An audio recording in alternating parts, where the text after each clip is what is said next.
Welcome to Life, Laughter, Divorce, episode 17. I am your host, Leanne Linsky. I am still the boyfriend. It's episode 17, and I am still here. You are. And I want to thank all of our listeners who have been rating, reviewing, and subscribing. Thank you so much. And if you haven't yet, please do so. Rate, review, and subscribe on iTunes. Also, if, you know what else they should check out? What else should they check out? They should actually check out our website if they have not already. You guys, if you haven't seen our website, you have to go. We have an all-new website. All new website. A revised, a reviewed, a renewed website? A renewed website, lifelaughterdivorce.com. And take a look around. What I'm really excited about, though, is not just the new website, but also what we're offering on our website is we now have classes. So Classes? I have to go through classes after a divorce? Why not? Learn something new, right?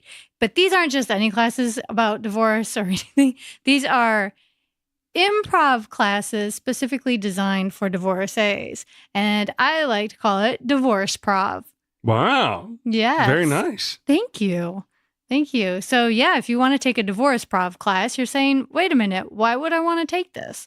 Well, I'll give you several reasons. One, they're fun. When you're going through a divorce, you kind of probably could use some fun at this time. It's a great alternative to your friends dragging you out for that drink that you don't want to go to if you're not there yet. Meeting a bunch of losers and you're just like, I don't want to be here. I don't want to do that. Yeah. It's something different. And I know when I went through my divorces, I wanted to do everything different, including new hobbies, new everything.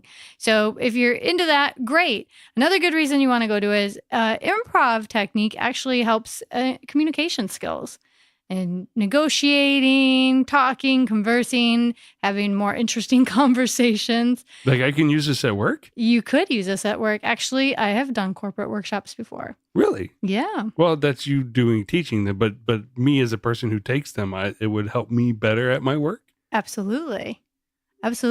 So not only do I get to learn more about divorce and coping and dealing with that sort of shitty side of my life at this time, I can also use these skills to help me in my work and everyday life. Yes, you can. Wow. Yeah, it's a lot of fun. It's not just taking notes and taking a class. You're actually participating. It's a live webinar, which is different than most improv classes because most are taught live, which I do that as well. But for this case, I realize that a lot of our listeners are everywhere. And not everybody's going to be in the Los Angeles area, so why not offer it in a medium in which they can So I've done attend? webinars before, and I get this recorded thing, and I got to take like dumbass multiple choice test afterwards. No, there's no multiple choice. No multiple choice No test. multiple choice test. So no what's a live webinar? A live webinar is where we're all connected on the computer. It's kind of like if anybody's familiar with Skype or Zoom, it's a software. Basically, you sign up for this webinar and you pay. You can get a confirmation. Live part? Tell me the live part. The live part is that you get to see me live instructor. It's not pre-recorded where you just watch it like a YouTube video over and over again. So I can talk to you like Skype? Yes, kind of like that. But you'll be able to see everybody else in the class on your screen as well. I don't want people to see me. Well, that's one requirement in improv is that we can't just do it by teleconference or telephone because it's part of that is connecting. We have to have some sort of real connection there. So we want to do it with a video. Connecting through the interwebs. Connecting through the interwebs. And it's a lot of fun. So if you want to get out without actually getting out, meet new people, have some fun, improve your communication skills, even help build your confidence. Because for a lot of people to go on camera, that's a little bit scary, but it's not a stage. You're doing it from the comfort of your own home, which means you could be in your pajamas, but I prefer that you have clothes on. Pants, please. Business up top and party downstairs. No. No, look at that. Already throwing me off my game. So yeah, we're going to be offering a Divorce Prov live webinar. So if it's live, it's got to have some sort of date. When is it? It's going to be Thursday, June 15th. Is that the first one? That is the first one. Are you going to have multiple? Am I going to be able to? What if I can't do it that day? Can I go to another so one? So many questions. Yeah, you can have this multiple is new to me. I'm classes. trying to figure this out. I don't have multiple classes as of yet. The one I'm rolling out just right now is it. There'll be more to come. Yeah, but there'll be, but it's not going to be offered just once. Like there'll be more to to university, come. And it's like, screw me. It's only offered in fall, and I can only take it in fall. But I'm not here, so I got to wait till next year. No, it's not only offered on a leap year or anything like that. It is offered. It'll be offered more regularly. But as of right now, the first one is up on our brand new website. Okay, so it's a one-off. Learn about improv and learn about improv technique and how you can apply it to your life after divorce. But it's related to the topic of divorce. Absolutely. That's fascinating. So I'm going to try to sign up and learn about this as we go forward. Awesome. Sign up. Space is limited. There will not be 100 people on this call. That would be insane. So there will be more classes added. Bandwidth. So this week I wasn't part of the conversation with our guest, but I'm going to let Leanne tell you who she was. Yes. Our guest this week is one of my very, very best friends from high school, Saundra Fitzpatrick. And we had a wonderful conversation about divorce, which sounds silly now that I say it out loud. A wonderful conversation about divorce. But that's what it was. Saundra has been divorced once. She is remarried. She has 3 children. And she's had a very interesting journey because a lot of times when we talk about divorce, we talk about the fact that it's just 2 people who don't work out in their relationship, right? But oftentimes there's other things to take into consideration that we don't know about. It's like we don't know what we don't know until we get into a relationship. Yeah, and you learn a lot through it, and it changes you, and it makes you a different person, and most likely a better person coming at it on the other side of it. Exactly. So what did she take from her divorce? Well, it's interesting because it took her many years to, like me, I often talk about, it took me a long time to figure out what lesson exactly I got through my divorce. And I think it changes over time. Divorces, yes. And because I think if you had asked me 10 years ago, my answer would have been different than what it is today because we evolve. And I think the same is for Saundra in that, when she was in the middle of her first marriage and everything, she looked at things through a completely different set of eyes because, I can relate to this in the sense that we were both very young when we got married. So it was, within a couple of years out of high school or several years out of high school. And then she went into having children. And growing up in the Midwest, one of the things that we talk about in this particular conversation is it's a lot different than nowadays and a lot different than other parts of the country where people are more open about things. So we don't know what we don't know.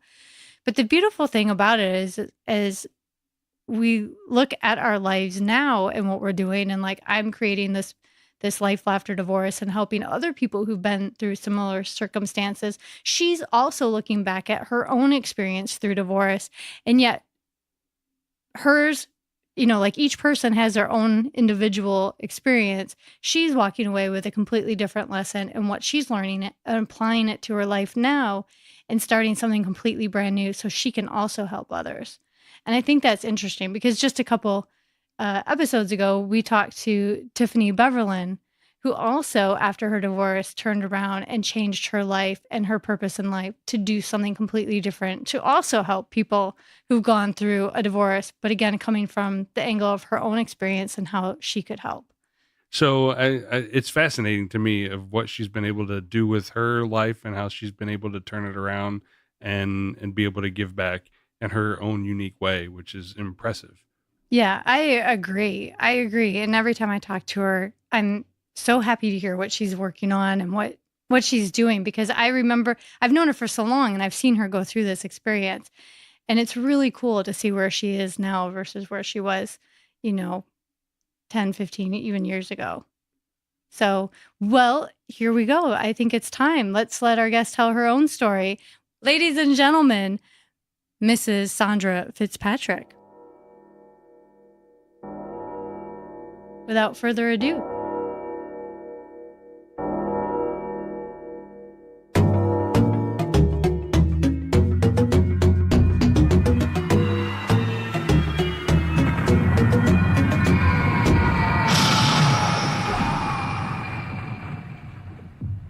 and welcome to Life, Laughter, Divorce. I am here with Saundra. Hey, Saundra. Hiya. Hey. So thanks for coming on today. You're welcome. Thank you for having me. So just so everybody knows, Saundra is is my best friend from high school. And so we've been friends for at least 5 years. At least. Because we're that young. Yes. And we've known each other a very long time, and have always kept in touch, no matter where we've lived or where we've traveled. And Saundra, so you have been married twice. You're currently married to your second husband, right? Yes, that's true. Mm-hmm. But you were married the first time a while back, and do you want to tell us a little bit about that? Sure. I got married in, we had our daughter in May of 94. We got married the following October. We were married for we were together for about 13 years. We were married for about 11 and a half years of that time. Through that time, we were both, he was a few years younger than I am, and suffering from very, very massive untreated bipolar disorder. And so it was challenging, and because at that time, not only we were just starting out as a new couple, new parents, we'd both decided to kind of chuck our jobs and stop part-time going to school, and we both picked up, quit our jobs, grabbed our little girl, and moved out to go to university together. So we were both in this sort of very high pressure environment, just trying to sort of get along. And we put a lot of pressure on ourselves to succeed, to get, our child raised well and to finish school and in each of our respective programs. And I think sort of somewhere along the way discovered that we were not the same people who we were he was 19 and I was 23 when we first got together. We were no longer those people.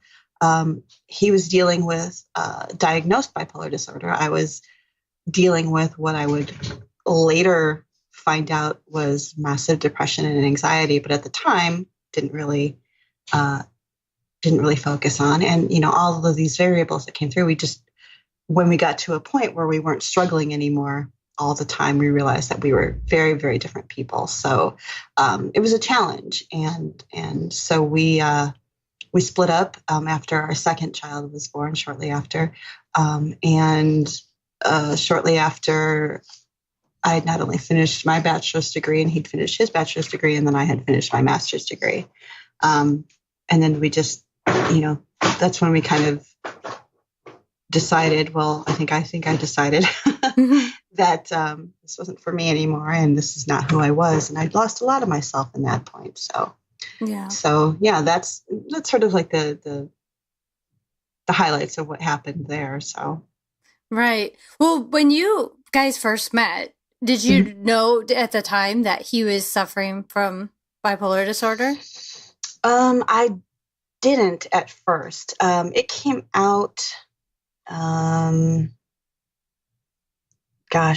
want to say it was shortly thereafter, but it was sort of like at a point where it wasn't, I was kind of already in it, we were already sort of hurtling toward this decision to have this, this child and to get married, and things that these had already been things that were coming at us and things that we were about to have to deal with regardless. And then when I met his mother, I was already pregnant with our daughter the first time I met his mom, and I know she had a lot of various struggles of her own that she was dealing with. And I think I'm not exactly sure how it came out, but it came out at one point just in us. We were great friends before we hooked up as a couple. So it came out at some point, but at that point, I didn't really know much about what that involved and what that entailed. and how that was a thing to be dealt with. Well, when you found out, did you find out because he told you, or did you find out because things were happening that you didn't understand? I think it was a little bit of both. I mean, there were things that definitely were happening that I didn't quite understand. He was a very moody person, still is. So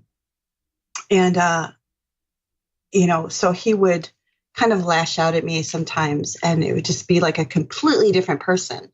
And I would, kind of say, okay, well, God, what did I do? And this was my messed up thinking, is like, what did I do to make him respond that way? I kind of internalized a lot of things.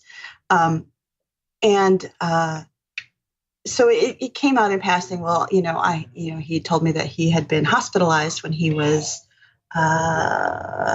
probably a sophomore in high school. He'd been hospitalized for a short period of time. He did that himself, which he sort of always held aloft as sort of like well, I'm smart enough to have figured out what was wrong with me and that I needed help. So I went and did that.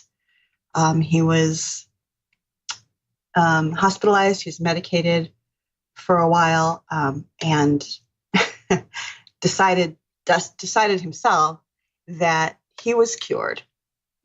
So in the whole of us starting out a life together, bringing another life into this world, he was untreated because he thought, well, I'm fine now, which really was not the case. And it was difficult to deal with because of the type of personality that he is, and it was really hard to sort of go, hey, I think maybe you might need to reassess that. But, being the person that I was and being the person that he was, again, I internalized it. I figured, oh, what am I doing that makes him mad all the time? Why does he respond that way? Why does he hate me? What have I done to bring this out in him? Because, I was made for a lot of years to be like, well, he's the smart one. And, I'm this person who, just tries not to make him angry. Yeah, that's not easy or a good, healthy way to live, for sure. No.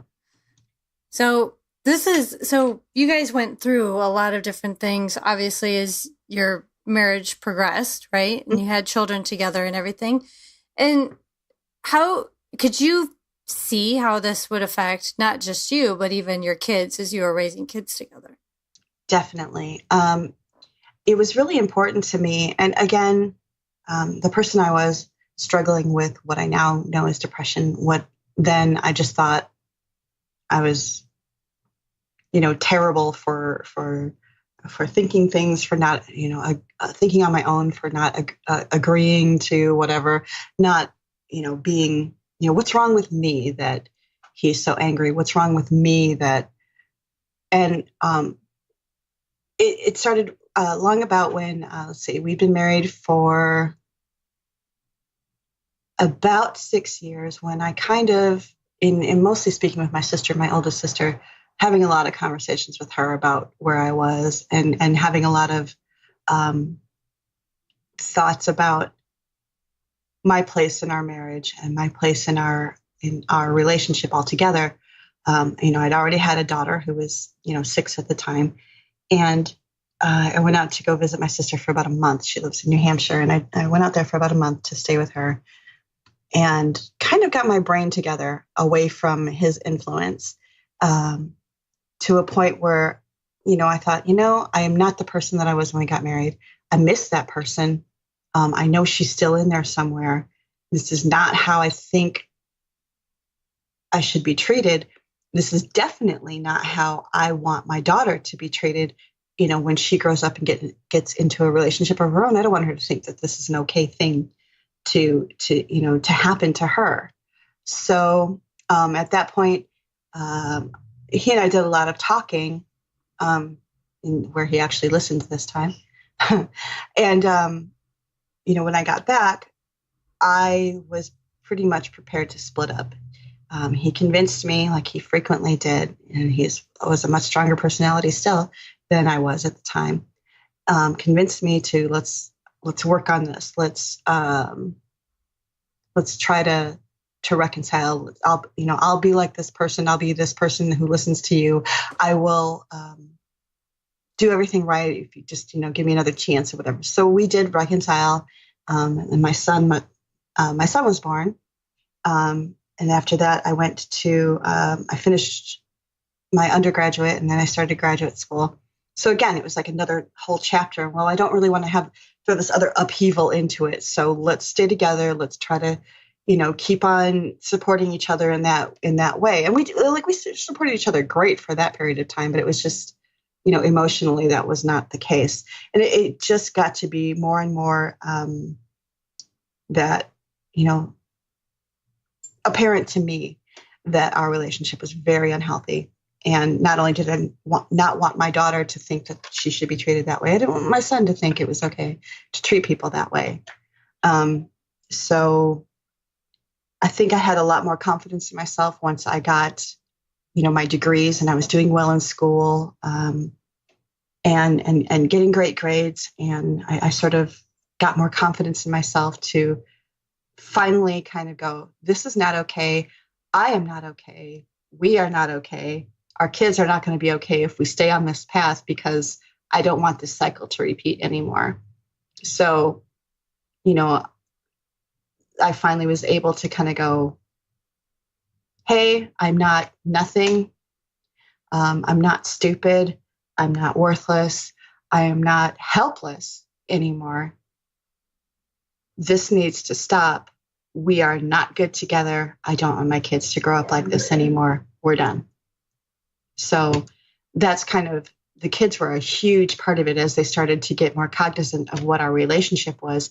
And, they would see things, and I would try when they were really little, really hard to keep things from them. I didn't want them to see us fight. So I always just said, yeah, okay, it's fine.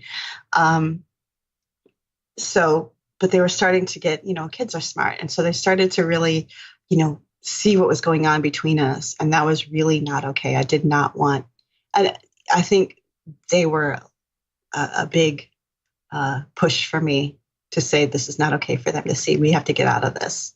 Mm-hmm. You're right. That was probably a very hard decision to make too. When you're talking about this, and I hear you saying, how he was treating you, and the emotional part of the relationship. So because he had the bipolar disorder and everything, so a lot of people aren't familiar or have misconceptions of what that actually is. Can you give me a little bit of like what that entails and what someone can identify that with? Oh, definitely. Because you read about things, and you read about people being manic and then people being on a depressive swing. Mm-hmm. And it doesn't always manifest itself in the way that you think it's going to. When he was up and he was manic, it was like, hey, let's get in the car and go for a drive and go find things. Let's, spend every last dime we have in our account. We were both college students, and we were both working on campus, and, still trying to support children and have apartments and things. But it was like, let's spend every dime we have on like stupid stuff. Let's, buy new stereo and video game equipment and a new TV and blow money at wherever, that's what that looked like for us. He would buy things, like excessive things, that, and he'd bring them home, and the kids would be like, wow, that's awesome. And they don't know any better. So, right. And I would be sitting there going, did we just spend everything that we have? Don't we have rent coming up? Don't we have, things coming up? But again, I look like a jerk when I say things like that in front of the kids, because the kids would be excited. We'd have all these new, shiny, awesome things. But when he was, on the downswing, when he swung down, he would literally, lock himself in the garage, which is where he sort of had an office set up. We had a spare computer out there, and he would say, oh, well, I do this out in the garage because I smoke and I don't want to be around the kids. But he would literally lock himself in the garage, or in the one apartment we had a spare bedroom, which was his office, and just chain smoke until he was ill. He would stay up all night and then sleep all day. He'd miss classes. he would, just not be a part of our lives at all. It was sort of us tiptoeing around the house during the day, don't wake up Dad because he's going to get angry, and so that's what that looked like when he was on the downswing, to the point where now part of our relationship was that I didn't have much of an identity at all. I wasn't on our bank account. I wasn't on our lease. I wasn't on our car insurance. I wasn't on anything. He took care of all of the bills, all of the rent. I was non-existent. And he said it was easier that way if we just did it that way. But when he was on this downswings, he would do things like forget to pay bills, to the point where people are calling to repossess our car, to kick us out of our home. We lost our lease at one point in where we lived. And it was a college town. So it was like it's very competitive to get the good apartments or whatever. So at one point we lost our lease because he just forgot to re-sign it and send it back. Or he just put it off and put it off and put it off. So when he was on the downswing, not only was he angry and difficult to deal with and just very standoffish, but he neglected so many things. And there were months at a time where my kids didn't see him because he would be asleep all day and you can't bother him. And then he would be up all night. Like, I'm talking, he would smoke 3 packs of cigarettes in about a 10-hour period. Holy cow. Yeah, it was bad. Yeah. So and it was just us sort of tiptoeing around, and me dealing with my end of it, just wondering what we did wrong, why he didn't want to be around us, why, how to deal with these things, and why was it my fault? So did you even so these things were going on, and you had mentioned, after a while, he told you these were the things that were happening and this is why, but did you still blame yourself even though you knew medically? All the time. And were you able? Because what he had said was, I'm fine. I'm cured. I went to the hospital for this. I am done. I cannot. I'm fine. I'm treated. I've been treated. I've cured it. I know what's wrong with me, so I'm fine. So that's him on the one side saying, well, I'm fine. So I'm like, well, if he's fine, it must be me. Mm. I know now. I recognize it now. I mean, he's very condescending and he's not always right. But at the time I thought, well, he's smarter than me. He must know these things. He says it's not him. It has to be me. So I internalized a lot of it. I thought it was my fault. It was me bothering him and not doing things the right way.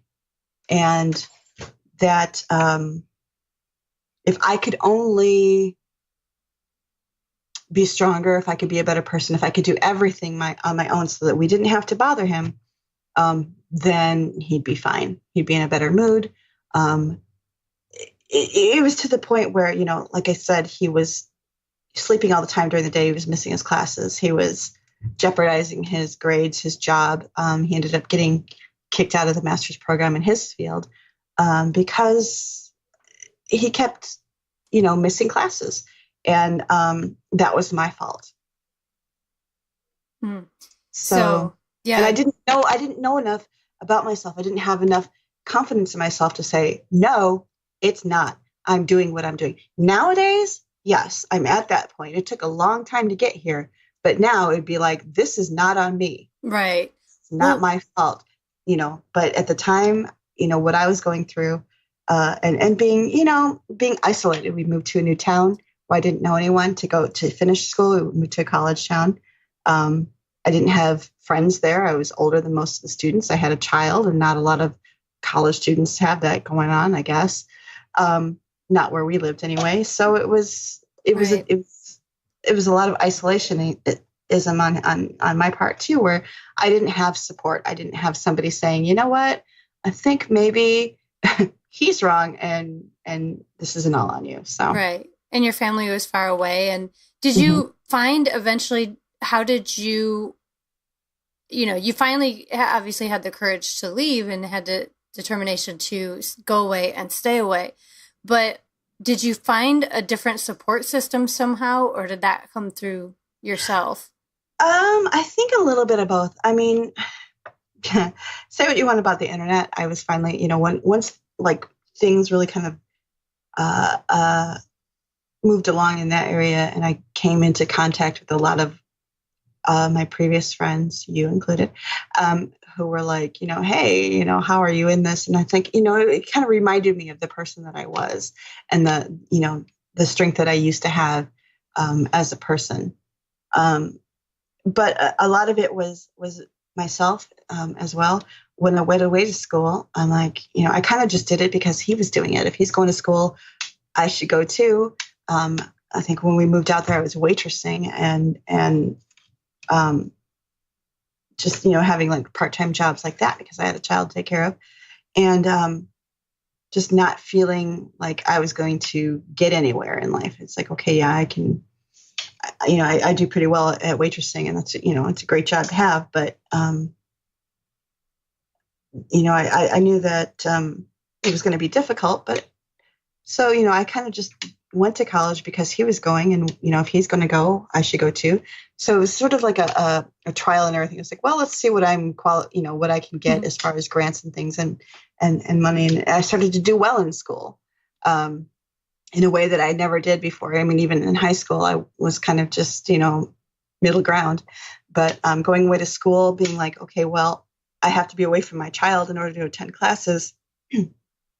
Also, I don't have parents at home who are paying for it. I'm, kind of, this is my money I'm spending. This is my time I'm taking. So I need to do well. So I started to do really well in school. I was on the dean's list. I graduated with honors. I graduated with high honors, and, I did really well. And I sort of found myself in excelling at the studies that I was interested in. And so I think a combination of getting back in touch with my roots, with the people who knew me before I was married to him, the people who were absolutely shocked that this was the person that my husband was. And really, that kind of thing. Right. And seeing myself through the eyes of people who knew me when I wasn't like this, that, and just sort of, having successes of my own, however small, every A in a class was just like a little bit, more confidence that I would get in myself. So it was after I got my master's degree, and he didn't, that sort of said, you know what? I'm not nothing. I can do this on my own. And yeah, it's scary. And there were a couple of times when I was really convinced that I'm like, you know what? I can't do this. I don't know what I was thinking. I can't do this on my own. It's scary. It's too much. It's too big. I don't have anything of my own in order to do this. I mean, because like I said, I didn't have a driver's license for 10 years of our marriage because he didn't think it was necessary. I wasn't on our bank account, like I said, until like I pulled up my bootstraps and I said, okay. One day when he was at school, I went to the bank and I explained the situation. I said, look, my husband has this account. I'm supposed to be on it. You know who he is. And it's kind of nice to live in a small town because they did know who he was. I said, you know who he is. I am his wife. I should be on that account. I don't want to be on that account. I want my own account. And so I sat and I talked with the bank manager for like a good long time, and I had a good cry. And she, I guess, felt bad for me. I was like, this is all I have. I don't have a driver's license to give you at this time. I don't have anything else, but can I open my own account because I need to start trying to get away? And just the kindness of that person going, yeah, okay, I've been there. I understand. That's when I started to kind of build things for myself. I had this success in school. I had job offers that I couldn't necessarily take, but I had jobs coming in. I had people who are interested in me as a person outside of who he was, outside of my identity of just being his wife. So it got to the point where I felt, okay, well, it's shaky, it's unsteady, it's going to suck, and it's going to be hard, but I need to do this for my kids and for myself. It was primarily for my kids because this was not a healthy relationship, and ever want them to think that's okay. Right. It's never okay for somebody to treat you like that. And it's really easy for me to give that advice to someone else, even now, especially now. But at that point, I could tell my friends all day long, don't let people treat you like that. But it's hard when it's yourself. And in the back of your mind, you know everything it's going to take to get you out of that. Yeah. And do you feel, I've talked to a few people about this in the past. If you had been financially independent on your own, would it have made your decision to leave sooner easier? Probably. Yeah. Because that was a big thing, because I didn't have a job. I had this insurmountable student debt standing there behind me. I was taking loans that I didn't need because he convinced me that I should because I qualified. Right. So, that was a big thing. And I'm like, I know when I get out, I didn't have anything necessarily specific that I could take right away. And it was difficult, even though I'd had offers while I was in school. It was difficult for me to find something that was viable right after I graduated. It was because everything everything that was nearby, in a college town, there's like a lot of, and I have an English degree, so there's a lot of the teaching positions were already filled. So everything that was being offered to me was way far away. Back up here now where I live now and where I was from, but still at the time I was like, well, I have to get a license. I have to get a car. I have to be able to get to these jobs, and I would have to move. So nothing seemed viable. I was like, do I want to pick up my life and move, miles and miles and miles and miles away, hours and hours away to take a job that may or may not pay all my bills. Right. I remember this. Yeah. And what's fascinating to me as I'm listening to you, because we've known each other for decades. It's so scary to say that we know each other that long. Five years. Yeah, it's 5 years. But it's amazing because all these years that we've been friends, and, obviously I moved far away and everything right after, shortly after high school and whatnot. We remained in contact, but I'm thinking about this as you're telling me. And in all this time, I don't even think I've ever met your first husband. That's good. Yeah. No, but most people, he's a lot different now even than he was. I swear, we have a better divorce than we ever had marriage. Yeah. I think maybe it might be because I have a piece of paper that requires him to communicate with me. But because otherwise it was just, him shutting down and me thinking I did something wrong. Yeah. But yeah, a lot of people who I ran into during the time that we were married, a lot of people who have met him since are like, really? Yeah, because I remember when you were kind of going through the tail end of this, and you hadn't seen a lot of people that we had gone to school with for a very long time. Even though you were hours away, you weren't 3,000 miles away, but yet you're still isolated. You were very isolated for a very long time. And that's part of how he operated too, is to he was very controlling and very not intimidated, but very jealous of my other friends. And so it was kind of when I started, saying, okay, well, screw that. These are my friends, and I'm going to, make them important in my life again. Right. So that helped a lot too, just being able to be in contact with people, which, like I said, I found through internet sources, when you were able to finally go back out and connect with people that, whatever. And that's, I think, is a huge thing in itself, is because so many people today, if we're listening right now, it's like, wow, I can't imagine not being able to reach out on a Facebook or something but we didn't have that then. At the time you're talking about this, you actually had to pick up a telephone and call or write a letter. Sure. Right. And a lot of people had absolutely no idea even where I was. Yeah. And it was because we picked up and we took off. And so people who didn't even know where I was, and I very suddenly moved from Waukegan out to Round Lake, where he lived, when we started dating, when I found out that I had a baby on the way. And we lived out there, but I just sort of picked up and I moved out there, and I didn't really tell anybody.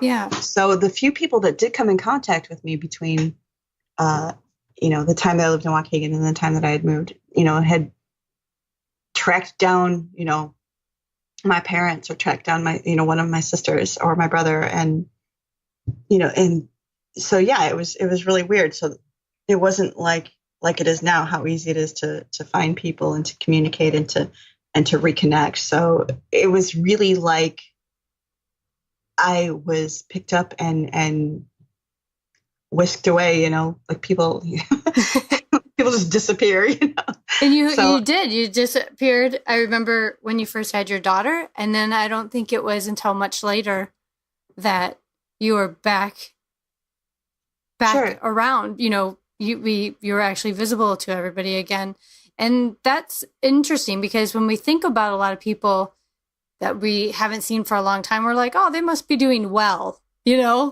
or they're off doing their thing, and in our minds, that's what's happening, and really, we have no idea what could be happening in someone's life. And, since then, obviously, since you've moved forward from that relationship and you've moved on, now you've since remarried. And can you see a difference in how you go about your relationship since then, since your first one? Absolutely. I think that a big barrier in my first marriage was communication. It was definitely, don't bother my husband, don't bother him. If he doesn't want to talk about it, we don't talk about it. And my current husband, when I met him, I was convinced that I am not going to be in another relationship. I am not ready. I don't ever want somebody. And I remember saying this specifically to him, and he was kind of taken aback, but I'm like, I never want anyone to have that sort of control over me again in my life, ever. It's never going to happen again. And he was kind of taken aback by that. And he was like, I don't want to control you. And I was just like, wait, what? That's not a relationship. I'm like, okay, yeah. Okay. So we, the thing is like, Mark and I are honest with each other. We can communicate in a way that I am still getting used to. I still have, I don't know if it's sort of some sort of like, post-traumatic thing, but I still have responses to my current husband based on things that I went through with my previous husband. And I really try to correct that in myself.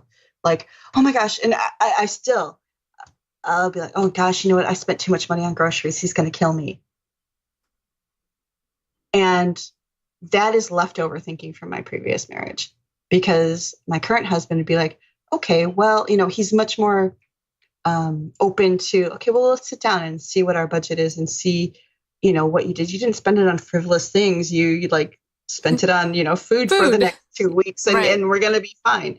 But in a way, though, that, I still have these responses, but I can talk to him about that. And, I can say, oh, don't be mad, but I did, this. And he'd be like, why would I be mad? I'm like, just because you got to understand how irrational it was. Right. In my first marriage, how irrational the thinking was that was behind a lot of those responses on my part and the reactions on his part. And I don't really know, I'm not a therapist. Even at one point, my ex-husband, when I told him that I wanted out, and he said, well, let's try therapy. And I thought, okay, he wants to try a couples therapy so that we can communicate, so we can learn to be on the same page, and we can learn to talk to each other. And when we got there, I realized that he didn't mean couples therapy. He meant I needed therapy. So he'd set up an appointment for me, not for us. So he thought there was something wrong with me, which sort of reinforced my whole like, oh, there's something wrong with me. Oh, geez. We don't need therapy. I need therapy. And then it was quite funny because like he stayed for my first session and completely talked over the therapist the entire time, to the point where that when it's my second session, I was by myself. She just kind of looked at me and went, okay, so I kind of get a good idea of why you're here. Right. But it was it was him reinforcing the whole time. It wasn't him. It was nothing wrong with him. He wasn't doing anything wrong. He was fine. And this is all on me in a way, but, my current husband is like, if you don't feel like something's right, if you don't think that things are going well, let's talk about it. Let's figure out what's going on. Let's figure out where the disconnect is. So it's a much healthier relationship. It's a relationship that I am, I'm not going to say everything's perfect. Everything's roses. Of course we have problems. But it's so much more different when I can be myself, and when I can explore things with him. I can talk with him about it, and it's so key. Yeah, it is. It's huge. And I'm also not going to say like, oh yeah, I'm a much better person. I'm fine now, because I know that's not how it works. It's not how depression works. It doesn't just boom, you take a pill, it's fine, it's gone. Which is what my ex-husband was like. Oh, I went to a hospital. I'm fine now. It's not like it's like you broke your arm and it's healed. It's a much bigger. It's a much bigger process. Yeah, it's a process that you have to, I think reignite like on a constant basis. Like every day you have to get up and say, "This is who I am. This is what I deal with. This is the person that I need to help me through this. This is what I need from the world to help me through this." So that I can be okay, so that I can get to a point where I'm okay, so that I can function, so I can, show the world the best person that I am, that I can be, so I can show my children, my family. I have another child now with my current husband, and the relationship that he's seeing between me and my current husband is so much different than my two older children, what they had to go through when they were younger. In that, there was like a whole, time where they were just like, yeah, I remember, having to tiptoe a lot. Yeah. In a way that my youngest just sort of crashes through life, because we've given him, that sort of background. Is like, this is a relationship that I'm proud and happy to show to my children. Right. And even my ex now, and I think that, it's going back to what I was saying before, is like, we were like young and stupid and whatever, very inexperienced when we first started out. We had a lot of, learning experiences, growing experiences as we went through college and we went through our relationship and whatnot. I mean, he and I still have we still butt heads, but he's a much different person than he was when we were together. I don't know him well enough now to say, oh, he's learned from that, or, he's gone through any change in that. But I mean, because, he still has his, pig-headedness or whatever. But, as my kids come home and from his house, from visiting him, and they're frustrated with this or that, I can better communicate with them as well and say, well, this is what your dad has going on, and maybe you can try to talk to him about this. And if you don't, this or that, and if you don't feel like you can talk to him, let me know. I can try to talk with him for you. I can talk with you guys all. I can send you to somebody to talk to. But I don't want them to inherit that sort of miscommunication,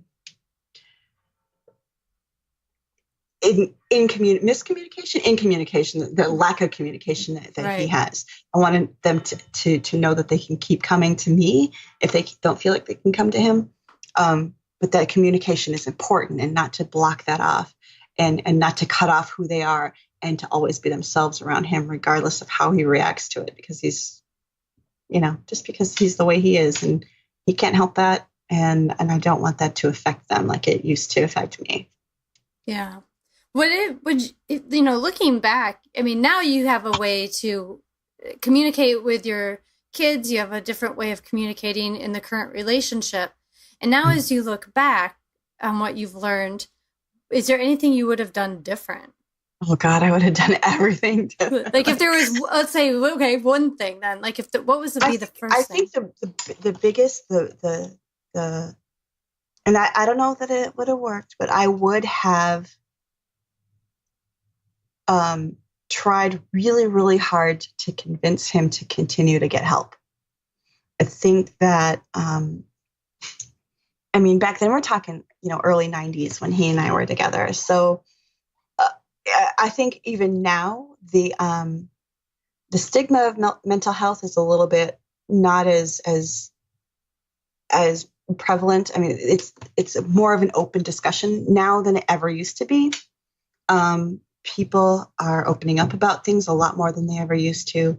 So I think that I would have really, really tried harder. Again, I'm trying to make this about me, not my but I would have tried much harder and much more in earnest to try to convince him to get to, to be seen. He didn't like being on his medication. He was on, I don't remember what medication he was on at the time, but he didn't like it because he thought he was very much learning oriented. He's a smart guy. He really is. He is like where I am, the English and the poetry and the fluffy stuff, and he is the math and the physics and the hard thinking. Not that English people aren't, but you know what I mean. Yeah. He much more, that type of thinking. So he didn't like being on medication because he didn't like the fog that he got with that sort of thing. But I mean, medications being what they are now, they're a lot different now, and treatment is a lot different now than it was back then. So I would have really, really tried much harder to encourage him to continue seeing someone, to continue exploring his own treatment options, and really trying to get him to, I think, open up to me on a different level instead of just going, okay, you don't want to talk about it. Okay. I'm sorry I'm bothering you. Okay. I'd love to say like, I would just, stand up to him and kick him in the ass, but, I would have really tried to, not give in as much and stand up a little bit more to try to encourage him to help himself a little bit better. I think that would have been, I'm not going to say it would have saved the marriage either, but I think that it would have been a better example to show my children instead of just, cowering and trying to hide and tiptoe. It would have been a better example to show my children. I think it would have been better for him, emotionally, all the way around. And, I think that's the one thing that I would have tried. I think it would have made a big difference. Yeah. It's always looking back and looking at it that way. It's always easier to do than when you're actually in it. Oh yeah. And now I know, just work like, trying to, work with the people that I do. And, when my daughter was diagnosed with depression, it just trying to learn more about it myself, trying to do things like, getting certified for crisis counseling and things like that. Now I know so much more stuff than I knew then. That's right. You become certified as a crisis counselor, right? Oh, not yet. Oh, not yet. I'll let you know when that happens. Okay. But you're working on that.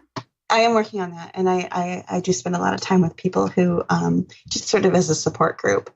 I'm not certified yet anyway, so I don't want to give any false impressions there, but just in dealing with it, maybe it's easier for me to deal with it when it's somebody else going through it than it is me, because these are things that I'm recognizing as things that I went through. Now that I hear, my daughter's struggling and other people who are struggling, and recognizing that for what it is. And I recognize so many things about myself when I was, during my first marriage, so many things about my ex during that, that first marriage, in so many ways. Like, gosh, if I could go back, and address that as I saw it now, right? The brain that I have now back, if we could go back 20 years, knowing what we know now, but going back at high school times, then it would be a completely different world, wouldn't it? High school would be so much different, right? Oh my goodness, that would just be scary. But yeah, frightening. What prompted your crisis counseling? Was it mostly to do with everything that you've experienced yourself? Well, 2 years ago,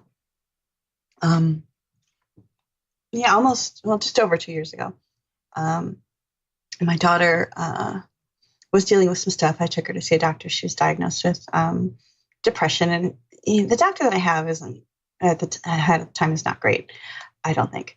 But he immediately, started like recommending, this medication, that medication, this medication, and I've always been one to say, yes, but yes, that can do a certain amount of things. And I understand, I have enough friends who have dealt with like massive depression over the years to, I kind of understand, yes, that, I'm not one of those people who's like, no, you don't need medication. All you need to do is have see a flower, or go out in the sun. Or, I know there's more to it than that. Right.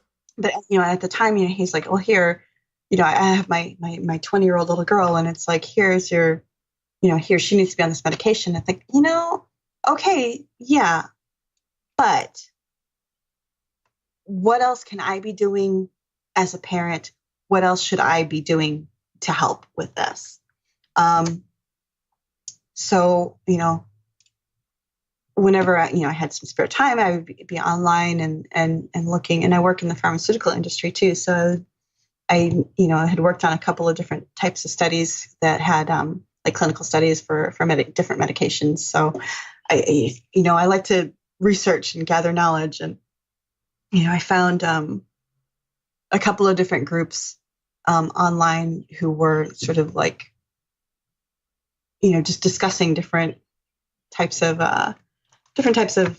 dealing with things, and different support groups and things. And I thought, okay, well, as a sort of a supporter and somebody who wanted to learn about things, and I wanted to learn about other people's experience and what types of treatment were available, and what different actual real people were doing, and how real actual people were supporting. And I was very much like, okay, yes, what can I do? What can I do to support, like, my daughter first and foremost, but then, other people who might be, what's out there. And, there's so much different, because again, back in the 90s, when I was dealing with this with my ex-husband, I didn't have anybody to talk to. I didn't have any sort of support group saying, yeah, your husband's bipolar, and this is, what that means, and it's not your fault. I didn't have that. So, like, my philosophy now is like, try to be the person that I needed. And that's something that really resonated with me. So, I kind of put myself out into doing as much research as I can, doing, other things, listening to other people as often as I can, saying, what do you need from your parent, your spouse, your friend, the community at large? What kind of things do you need in order to feel supported, so that I can sort of try to create that space in myself and try to be that person for my daughter, for my friends, for the people who need it, and ultimately for myself. Because as I'm kind of going through this, I realized that my responses during that whole time I was married to this bipolar person, I'm realizing, you know what? I was okay, and this is what I was dealing with. I wasn't doing anything wrong. This was my response because this was my stimulus, and because this was the person that I was at the time. Right. And this is what I was dealing with that, I never thought to think about. So, yeah, so just I've connected with a lot of different communities. And the reason that I found the I'm Alive crisis chat is through Random Acts, which is through, I found them through the scavenger hunt I do every summer for Gishwas. So it was like I found this fun thing to do, and this supports this charity, and this charity is supporting, this group who does this, who does the crisis chat. And yeah, by the way, they'll, give you certification for that. And I thought, okay, well, that's great. I'd like to be there, go through that training so I can attempt, try my hand at doing that, and seeing what I can do.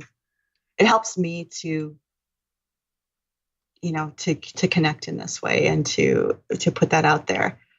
Because that was the person I needed back then. I needed somebody to say, like, hey, this is what you're going through, and this is why, and this is the support you need. So I'm like retroactively healing myself, I think, in trying to be supportive to other people in that way. I think that's awesome. I think I totally get it. I mean, at the same time I was going through divorce way back in the day, I wish there were other people going through it and who talked more openly about their experiences. Mm-hmm. Because we didn't have it was a much different world without the internet and the connectivity that we have now. Definitely. And I remember like divorce being very much a stigma, like when I was a little kid, because I was the only person for the longest time that I knew that, I had a single mom. My mom was divorced. Shh, you don't talk about it. So, that sort of was another impetus for when I was married. It's like, well, this sucks, but I don't get divorced. Right. Oh my gosh. You don't do that kind of thing. That's how I was raised. Right. You stuck it out and you were miserable. Like everybody else. Like everybody else in the adult married world, you just stuck it out. You just did it because that's what you did, and you made it work. Yeah. And that's not the case, and that doesn't have to be the case. So knowing, going through all of this and everything and having people out there, thank you again for sharing all of this, because just like divorce has a stigma, depression definitely has had it. Definitely. And it's more and more, I hear people talking about it and being more forthcoming that they're struggling with depression.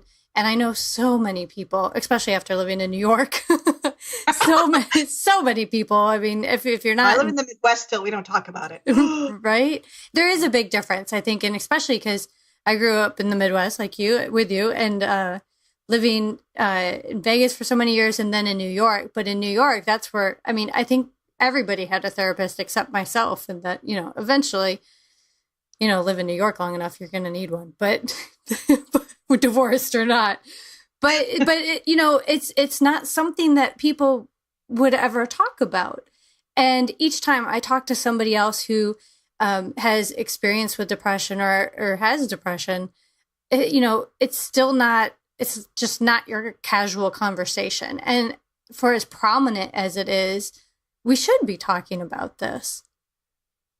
I think there have been like a slew of celebrities who have come out lately with sort of dealing with this thing. And I think that's great, because it's making like, just sort of people going, oh my God, really? Like, you have this amazing life and you're this amazing person. And how can you possibly, well, yeah, if these like, amazing, incredible, like talented people are coming forward saying, yeah, I have this, it sucks. You get this slew of people, because it's the internet, who go, oh, why do you have, your life is perfect, why should you bother? But then, there's other people who go, yeah, you know what? I struggle with this and I didn't think it was okay to tell anybody. And so now it's become more, way more socially acceptable than it ever used to be. I mean, even when my daughter was diagnosed, it was like my ex-husband's like, no, she's fine. No, it's not like that.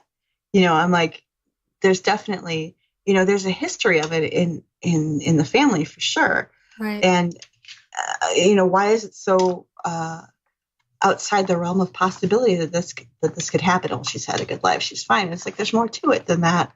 So I think now is like people who supposedly have, great, wonderful, talented lives are coming forward saying, yeah, this is something I deal with.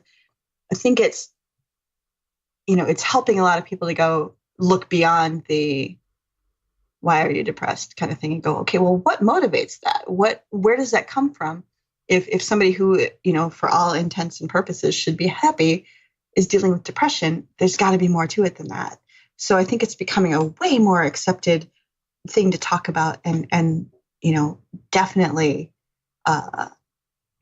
more looked into. Mm-hmm. There's more, and beyond just like, okay, well, be in this mental hospital for a while and here's some medication. There's way more to it than that. And that's, that's the thing with when my daughter was diagnosed, just like, I don't want to just throw meds at her. I want to understand what's going on. Mm-hmm. And it's, and it's very important to do so, because what is good for one person may not be good for another person. Each person is different. There's different types of depression, as you've mentioned, we talked a little bit about now. And, it's not something we learn in school. It's not something that was talked about, or you learn, there's so many things in life you don't learn until it actually happens to you or to someone close to you. And I think nowadays, knowing that depression is very common, and being in relationships with different people, over the years, and dating people, I mean, I've encountered that, and I had never encountered that before. And you and I have had conversations. I'm like, wow, this is new to me. Like, nobody's talked about this. And, you know, and it's so helpful to be able to reach out and ask questions and not be judged. And, that's huge. The non-judgmental thing is absolutely huge. I think because when you're in a relationship like I was, where if you're a person who struggles with depression in the first place, whether you're cognizant of it or not, it's like you are just terrified of being judged, of being, you're being silly, or you're being stupid, or you don't know, or, you know, that kind of thing. And something being like inherently wrong with you. And you don't want to be that person. You don't want to be, you know, there's so many people that I know who's like, well, I'm not trying. They'll immediately say, like, if they have a problem, they'll be like, oh, well, I'm really sorry. You know, when they come to me to talk to me about things, I'm really sorry to bother you. But, you know, you're not being a bother. You're not being that kind of thing. But when you deal with that, when you have somebody else who, you know, who you're not getting along with for whatever reason, my ex-husband had bipolar, but that's not always the case. Yeah. You have somebody who you've built a relationship with, whether or not it's a healthy one, and they are not the person for you, and things are going on and things are clashing in your life, and you internalize that, you know, you tend to be like, I don't want this person to think that. You don't want to be judged by that person. You don't want to be like, okay, this is all my fault. You don't want to be a stick in the mud. You don't want to be the wrench in the, you know, whatever. Right. You don't want it. You tend to internalize that and take that on. Like, there's something wrong with me, and that's why this isn't working. So this disconnect is my fault. So if I get divorced, it's my fault. It's on me. I'm the one who's to blame. And so you need to be able to speak in a safe place where you're not judged. And, you know, that didn't used to exist.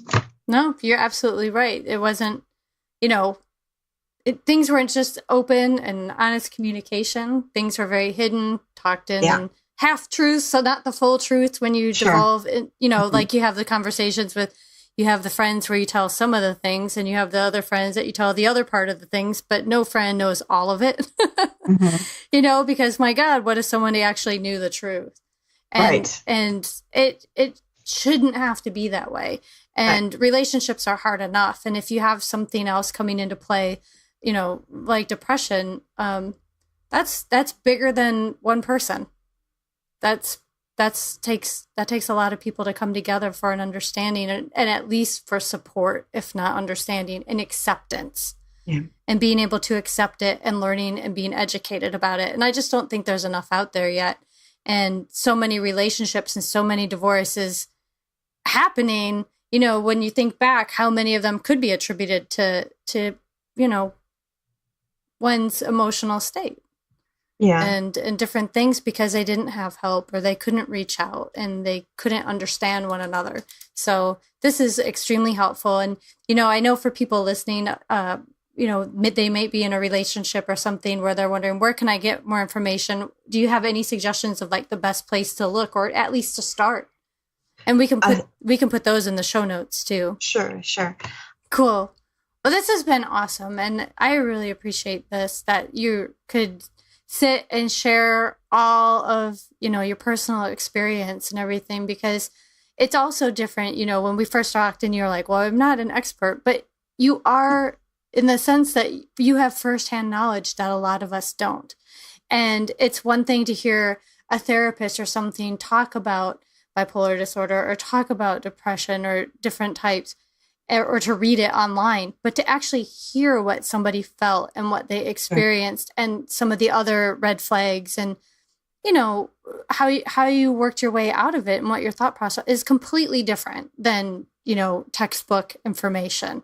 So thank you so much for sharing all of this stuff with us and your, you know, your own life, because that's very personal. I know that's not always easy to do. So.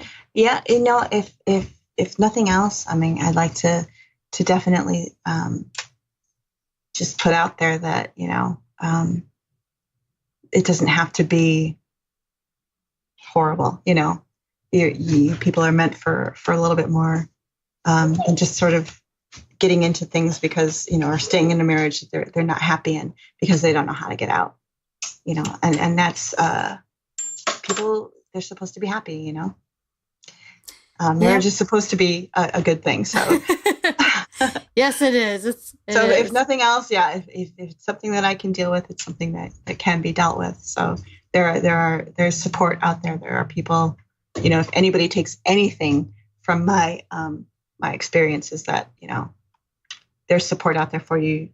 Find it. Get it. Yeah. Well, thank you again. Thank you, Saundra.